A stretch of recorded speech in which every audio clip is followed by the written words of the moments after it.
Now, a book of condolence has also been opened for the former late president at the Accra International Conference Center. Maxwell Agbagba is standing by there. He's joining me right now with what's been happening there. Hello, Maxwell. Yes, Gifty. So we've had the president of Ghana, President Akufo-Addo, we've had Mahmoud Bawumia, vice president, all of them visiting the Accra International Conference Center to write, some things in the book of condolence. They've been paying their last respect and they've been eulogizing the former president, J.J. Rawlings. Well, for Mahmoud Bawumia, he described the death of J.J. Rawlings as shocking and sudden. He says it was unexpected. He lauded his contributions towards Ghana's development, said his role was very phenomenal. For President Akufo-Addo, he has been eulogizing and lauding J.J. Rawlings. He says that he has contributed immensely towards the stabilization of the Fourth Republic. And he says he would greatly miss his friendship with the former president. Well, just about an hour or two or so ago, former President John Mahama, an NDC presidential candidate, actually visited the home of J.J. Rawlings. From there, they were supposed to come here, but they pick up information that the book of condolence had been closed for the day. So we are told that they're going to return on a later date. So right now, the book of condolence has been closed. The information we are picking up is that it will be reopened on Monday. But when we came here, we saw some family members who were seated here. In fact, the pillars of the Accra International Conference Center has also been draped in red and black. And this giant picture of the former president I'm standing very close to has also been mounted here. So that is what is happening here at the Accra International Conference Center. Just some minutes ago, I saw some supporters around, not many of them though, who also came around to see what is happening here. Many of them say they are saddened by yesterday's event. Some of them tell me that they never believed that the former president would die at the age of 73.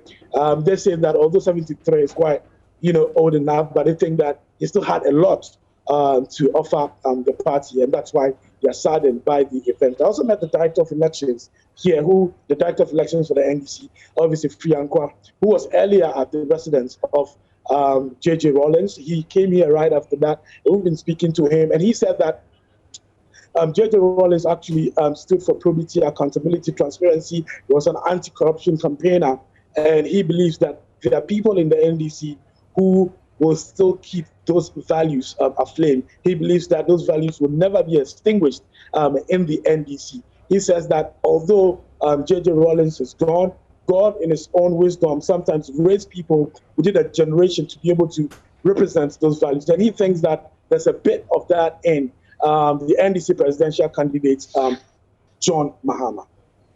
Well, Maxwell, I want to find out if the book of condolence is open to the public, as in anybody can just walk in and write down what their fond memories of Mr. Rawlings are. Well, as it stands now, we've not received any official communication from the family on those who can come here to the Accra International Conference Center to sign the book of, condolence. We are told that more information about that, will come out later. But so far, the only people we know who have come here to write in that book of condolence is President Akufo-Addo and then the Vice President Mahmoud Bawumia. So far, these are the only two people that we know have signed that book of condolence. Right, and of course we have some snapshots of what what the president wrote and what the vice president wrote as well. I mean, some not so legible, but it gives you an idea. For the president and the vice president who showed up there to write what their fond memories and thoughts are, can you describe for us their demeanor when they came? Of course, they were wearing masks, but do tell us what you saw. Yeah.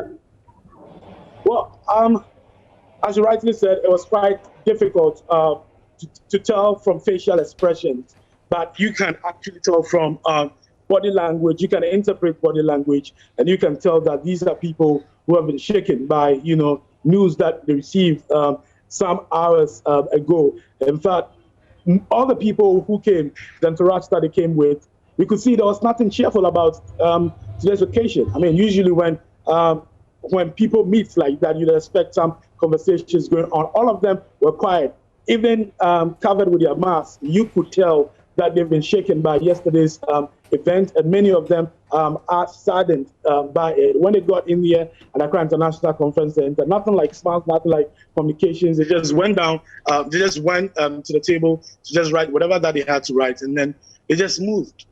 It's a sad, I mean, it's a sad atmosphere. Yes, a somber atmosphere here for many of the people who've been, coming here. Just some minutes ago, I had one supporter actually coming here to ask me to take a picture of him with this, photograph, in the background. It tells you the kind of person that the former president was to supporters of the NDC, and this actually permeates both political divides. We've had people from the NPP, people from the NDC, all walks of life, all coming here. Some of them who actually want to take picture with this portrait here. Maxwell, thank you very much. You certainly have got your picture, even have a video, and we hopefully will get more information on how members of the public can go out there as well and share their thoughts. Maxwell Agbagbade coming to us live from the Accra International Conference Center, where a book of condolence was opened earlier.